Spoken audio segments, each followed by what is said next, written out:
Hello, everybody. Welcome to this video where I'm going to be reacting, commenting on CIA spy, why Kamala Harris can't beat Trump, Andrew Bustamante. A lot of people here have been saying in the comments that this is clickbait, right? Because he doesn't actually talk about Kamala Harris. And the reason I'm watching this video and I wanted to talk about it is not exactly because he's talking about Kamala Harris, but he is talking about some important things, especially with democracy, with voting, which I have always agreed on. Other things in relation to democracy and politics, which I don't really agree on, but it does kind of make me think about it. Um, Lately, I've been listening a lot to Andrew Bustamante, so I'm just going to be playing the video and maybe pausing it at times to kind of give my feedback on it. And yeah, at the end, I'll just leave you with some conclusive thoughts or food for thought, all right? So let's get into the video. That they care about making their constituency happy because they know that their head is on the chopping block as soon as 2 years or 6 years is up. Right? I think this is great. I think you're missing two words though. How do we live here? Because if you do, I don't know, get rid of CIA. See, I'm a realist. I feel like we'd last 2 days, maybe three, right? And shit would just hit the fan and like you can't hold yourself to a way higher bar, unfortunately, than all these other countries do. But how do we do that in a way where we don't take it too far and say, you know what, we know the Constitution's important, but your safety is more important, to the point that in the future you live in a society where they completely run everything, and the worst of those people, meaning not many of the good people that you work with, which I believe.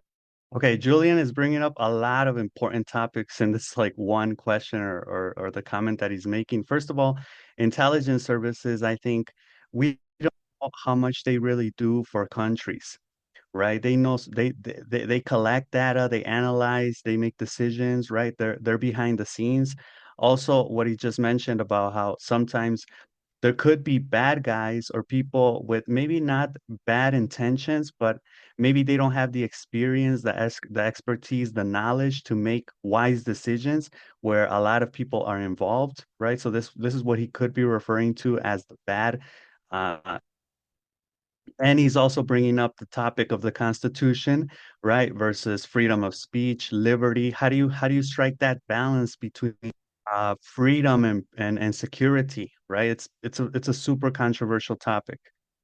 Safety is more important, to the point that in the future you live in a society where they completely run everything, and the worst of those people, meaning not many of the good people that you work with, which I believe you did work with, but the worst of those people can take advantage of those powers and turn America on its head. We started going wrong in the 1970s when we made this transition to populist and career politicians.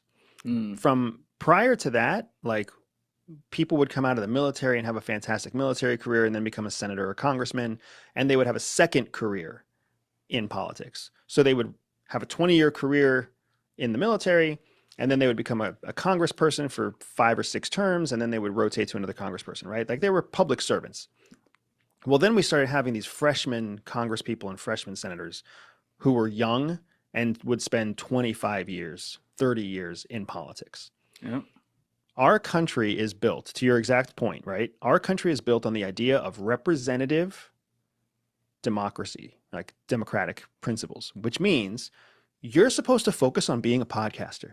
That's what you're supposed to focus on. You're supposed to focus on good content, creative conversations, pushing the envelope, getting it published in high quality, video and high quality audio. That's what you're supposed to do. And then periodically, you're supposed to vote on somebody to represent your constituency interests at a higher level of politics. You're not supposed to meddle in politics. You're supposed to be responsible and ethical in the way that you choose a representative who will represent you for the next 2 years in Congress. And the people.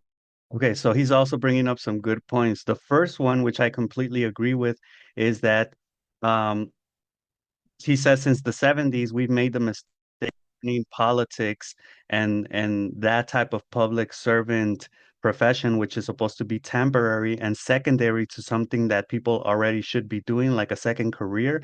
We've made that the first option, career politicians, right? People that are in office and are making money from taxpayers and from the public for their whole life. Ever since they get out of university or college with connections, they get into politics and they're there basically until they die, right? So that's not really being a servant. That's not really being a public servant. That's just you having a job, right? And the second point that he's making is ideally a democratic representation or a representative democracy should work in this way, in which you shouldn't be involved in politics. People shouldn't be involved in politics. What you do is you vote someone into office who has the interests or who's advocating for the interests that you have, and you see where that takes you, right? But you don't meddle in politics like he's saying. Ideally, that's how it should be. But we all know politicians lie or they just say what people want to hear. And then as soon as they get into office, you don't hear from them again. You don't know what the hell they're up to, right? They're just there because they got voted in, right? All right. The person who will represent you for the next 6 years in the Senate. And you're supposed to do that for your state and for your county and for your federal government, right? For your national level. That's what you're supposed to do along with being a podcaster. We gave up our civic duty to find the right representatives from the 70s on. We started not doing our civic duty to understand who we were voting for. We started voting for whoever was advertised to us. We started voting for whoever was espousing the 2 or 3 priorities that we cared most about. Right. And then as older people voted more and younger people voted less, then you started having this dichotomy of the only policies that people were really paying attention to or talking about or trying to move the needle on were the 2 or 3 policies that were most impactful to the older generations. That's why you always see healthcare as a debated topic. That's why you always see Medicare and Medicaid as a debated topic. That's why you always see, immigration as a debated topic, because that's what older generations care about. Younger generations care about something completely different. So as like generation. Okay, 2 things here. I do believe the older generations still have that grip on power, the boomers. You see a lot of people like Putin, Mexico, Biden, Trump, like a lot of these people in power, like Netanyahu, they're all boomers. They were born after World War II, right? Like in the 40s, I think, and in the 50s, right? And they're still hanging on to power. Now, another thing that he mentioned, which I think he's going to get into in a little bit, is this idea that you vote not for the person that you think is going to fulfill your interests or your preferences, right, in politics and how things should be run in the country or locally or state-wise, but you vote for the person that is best advertised, right? So they become like a product. It becomes like a new iPhone or like a competition between Coke and Pepsi or a competition between what is the best toothpaste, for example. So they become like marketed products, politicians, right? You're not really looking to see, who has the best intentions, their past, because you don't even hear about these people until it's voting time, right? So I do agree with that notion. Generation after generation goes by, you have these entrenched politicians who do not represent the constituencies that they're supposed to be representing, which results in the constituency members like you and me thinking and talking more about politics when we don't have any power over politics except to vote for who could change the future of politics. So that point is something that I'm having trouble with because he's going to make this point again and again, and it's that the only way to change the political system, the landscape, is for you to vote, right? And I don't vote, so I don't really agree with that. I guess I'm coming more from a cynical perspective. Also, John Paul Sartre never voted, right? So I'm kind of in line with that.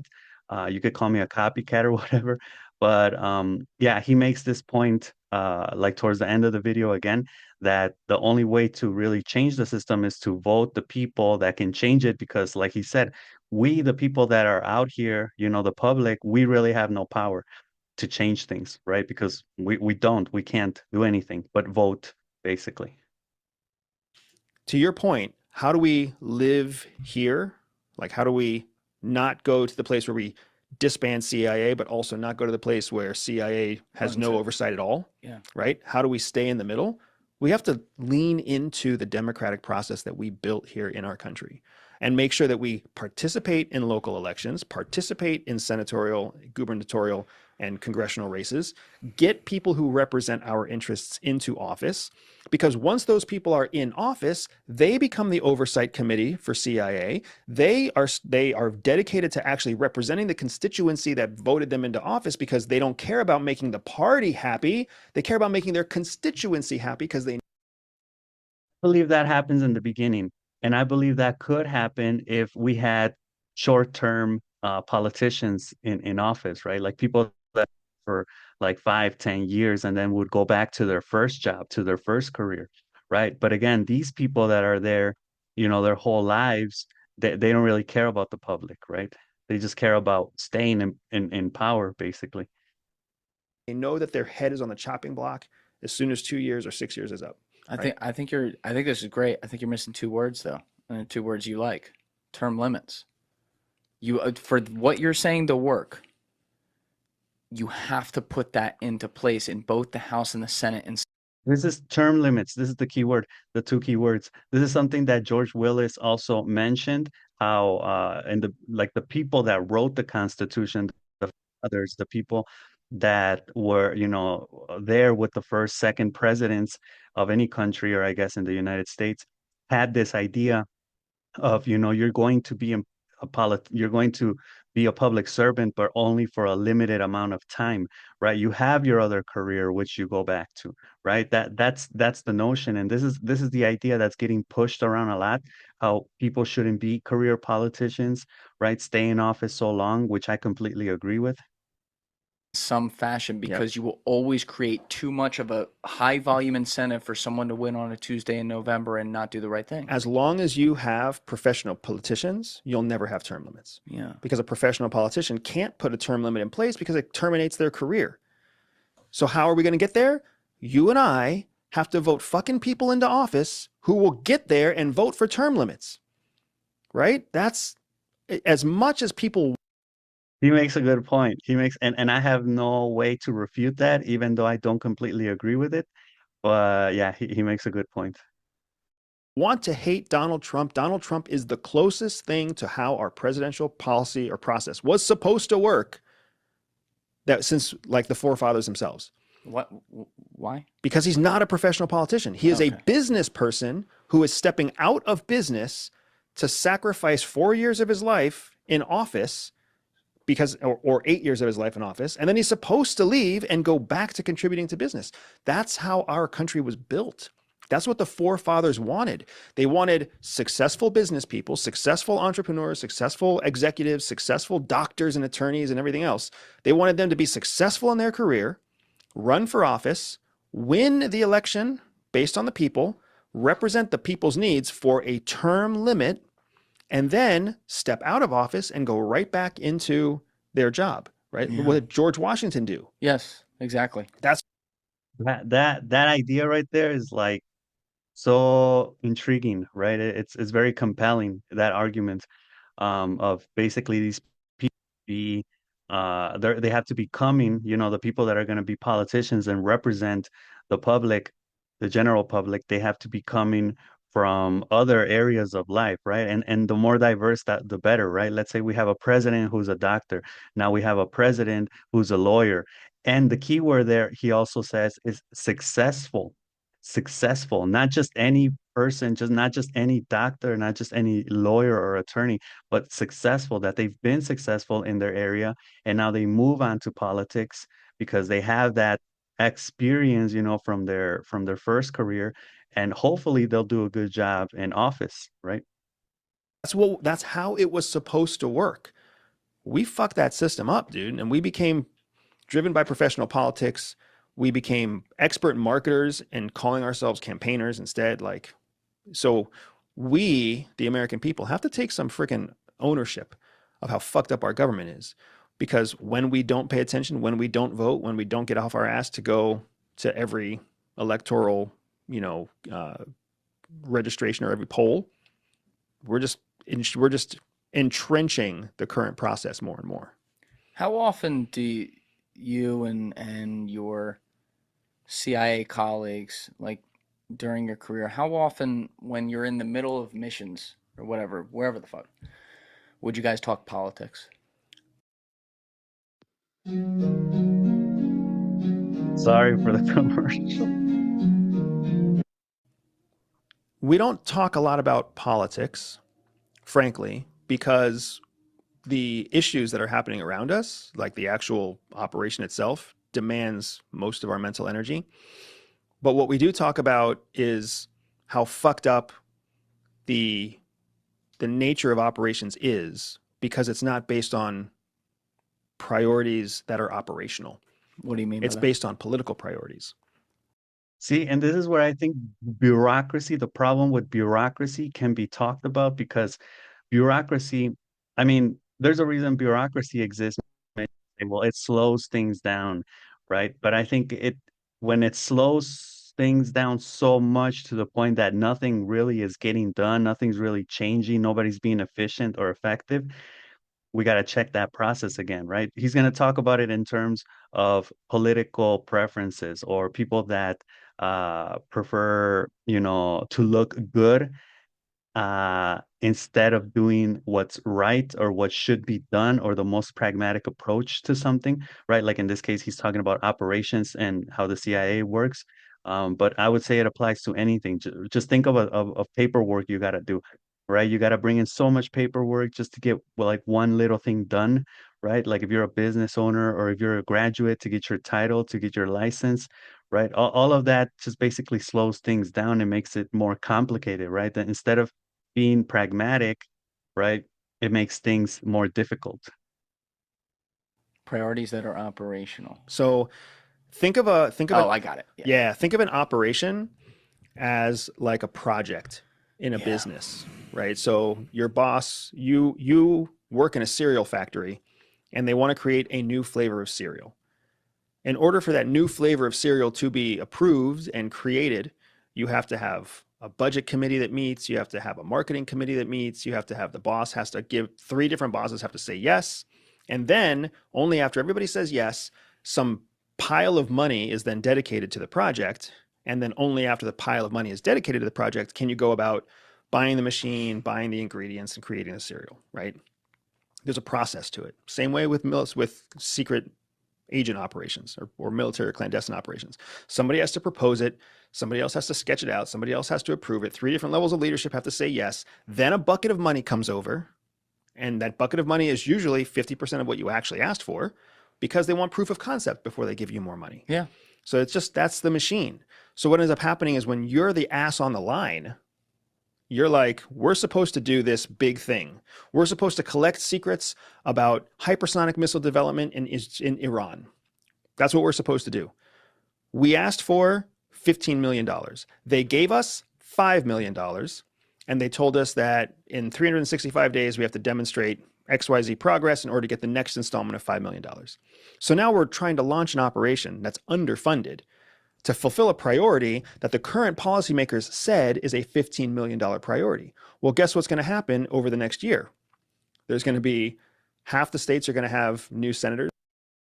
Okay, and that he's making good points on there, how people basically don't communicate and don't agree on things. So the policymakers can be saying, yes, we need dollars for this, but in reality, $5 million are getting spent, right? So how are you going to how do you expect to get the same results, right? And this is again like a lack of communication within the government, right? There are so many people, it's so hard. How do you keep memos updated? How do you keep that communication like open? Priority that the current policymakers said is a $15 million priority. Well, guess what's going to happen over the next year? There's going to be half the states are going to have new senators. There's going to be or new Congress people, right? Things are going to change. So then you might be 6 months into your 1-year op, 6 months into the first year of a 5-year op, and then new policymakers step in and Russia invades Ukraine. And then the policymakers are like, we don't care about hypersonic missiles in Iran right now. What we care about is intelligence on the battlefield in Ukraine. Thank you for watching the video, guys. If you haven't already subscribed, Okay, so basically the idea there that I agree with is this, like I was mentioning, this overuse of the government, right? Being in power for so I agree with that idea. Like, I think it's a relatively new idea that's being pushed. Maybe eventually it will pick up like a snowball effect, and people will push to make politicians less career oriented and more with term limits, right? I think that's a good notion. I continue to remain very cynical of the government because I believe it is like he mentioned. I think this is an idea that I've had like in the abstract, but now I'm able to say it. They are like marketers, right? Campaigners, like you're trying to sell yourself, right? Like literally how people nowadays talk about yourself as if you were a product, right? You need to sell yourself, you need to convince people, you need to sell, right? In order to sell, you need to sell yourself, put on a good image. I'm perfect, I'm positive, it's all good vibes and love and all of this stuff, right? Or if it's not, like that's probably like the Democrats. If it's not, then it's like Donald Trump and being like very direct and saying what's on his mind and being visceral and being real and being genuine and honest.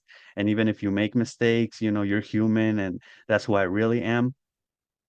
But at the end of the day, I think it all boils down to like Andrew Bustamante said in the beginning, a populist approach, right? Ultimately, what you're trying to do is get people to vote for you, not based on what you're gonna do or your qualities, but basically on what you present, right? And this is mob thinking. This is how people generally think about things. They don't like to be critical. They don't like to analyze. They don't like to investigate. They don't I don't do it. I'm not gonna lie. I'm not gonna act like I do it, and other people don't. Like nobody does it. Nobody does it. Like you just see a politician, and it's like, well, first off, judge on appearance. What do they look like? Are they attractive? Are they ugly?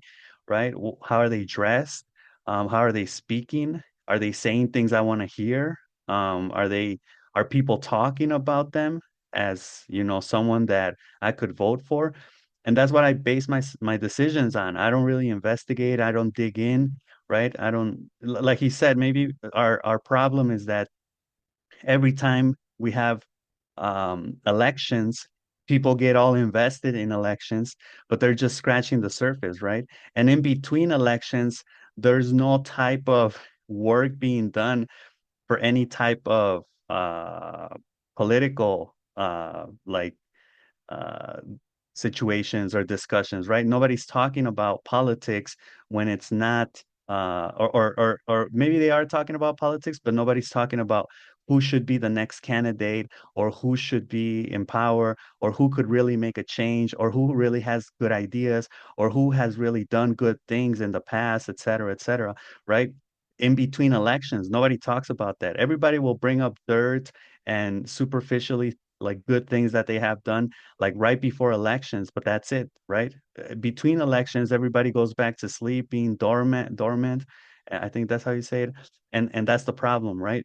Now, in order to become more invested in politics, well, we would basically need like what politicians already do, like marketing, but that's going to cost money. Nobody's going to do that, just to inform us, and I think that's the problem with information. People think information is like power, but information is really marketing, right? You know what you know because someone paid for you to know that because it benefits them in some way, right? If you know McDonald's has a new cheeseburger, it's not so you're informed, right?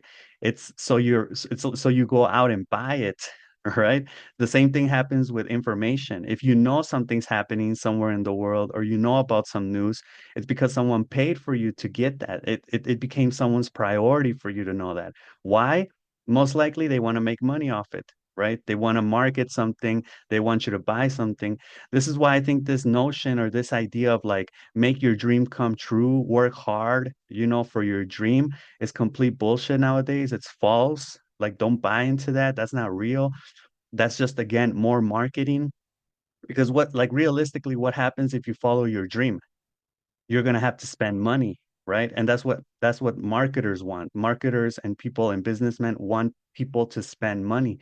They want you to go out and buy a new guitar so you can fulfill your dream of becoming a guitar player. They want you to go out and buy a basketball and basketball equipment so you could fulfill your dream of being a famous basketball player, right? And most likely you're gonna fail. You're not gonna do it because you don't have that perseverance, because you haven't done it, right? So just hearing the notion of like, work hard, achieve your dreams, right? It's not proportionate. It's a fallacy. Like again, I'm gonna mention this idea, but the ideas right now of eat healthy, wake up at 5 in the morning, do exercise, be the best version of yourself, meditate, read all this stuff. It's like you can do all that stuff if you really want to, but don't force yourself to do it if you don't like to do it, right? So just basically, and you could say, well, you're selling the same thing. Well, yeah, because I'm influenced by the moment. What do I do? What's my solution to this? I don't really have a solution. I just say, do whatever you want to do, right? But then again, that's the philosophy that's being pushed, right? By the businessmen, by the marketers. This idea, this notion of term limits, I don't know how it would play out in the real world because we're so used to career long-term politicians. So it would be interesting to see like the political landscape actually start to change and actually get these people that would only serve, and I'm not talking about presidents because we all know presidents, they're in office for 4 years or 6 years in Mexico and that's it. But they're in politics for their whole life. I mean, Biden has been in politics since, you could say since he was walking. He was there since the 70s. And if you really think about it, with Obama, he's been in the presidential arena or areas, in the executive area since 2008, because he was uh, Barack Obama's vice president for 2 terms. So he was there from 2008 to 2016 in the presidential office, in the executive, right? And then when Trump came in, I don't know what he was doing, but then now he becomes president. So he's been there for like 3 decades in the executive, right? So you could talk about, and I doubt that he hasn't been an influence in politics, right? I'm not saying that's good. I'm not saying that's bad. I'm not saying that like in a crisis we wouldn't need a leader long term, like especially if a country went to war and you had a good leader and you just voted to keep that person in there because that person was doing a good job. I'm not saying that's not possible, because it is possible and it would even be necessary in a time of crisis, like I mentioned before. But if everything's going smooth on the day to day, yes, like people shouldn't really be, power hungry and money grabbing, and they should just stick to doing something else with their lives, right? And looking at politics, or a career in politics as as a side job or as a side hustle that they would do to really serve the public, right? Which we would go back to this idea of like actually serving the public, actually meeting the needs of the public, right? And not so much just trying to get power and stay in power and money and all of these things, right?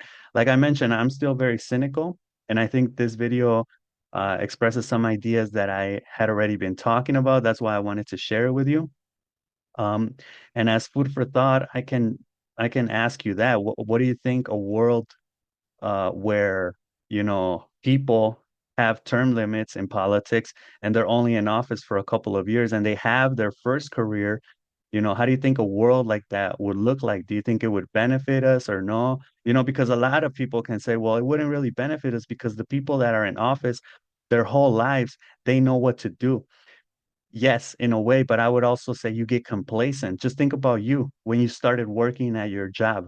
You were really dedicated. You were looking to see, what could be done, what needed fixing. You were trying to please people. And after like 10, 20 years, 30 years at your job, you don't really care, right? You know what already needs to be done. You know what needs to be done. You don't really care about anything, right? You're just like, yeah, I know how this all works and whatever. And you become complacent, you become lazy to a certain extent, right? Because you know things. That's I think the trick with expertise and experience, right? You could say, well, yeah, I prefer someone experienced, but then someone experienced can also be lazy, right? Because they're experienced, they're wise, they already know. I don't have anything else to prove. I don't have anything else to learn, right? And they can get into that mindset, right? And this applies to politics. So let me know what you think about that in the comments. And that's all I got for this video. So I'll see you in the next one, all right? Peace.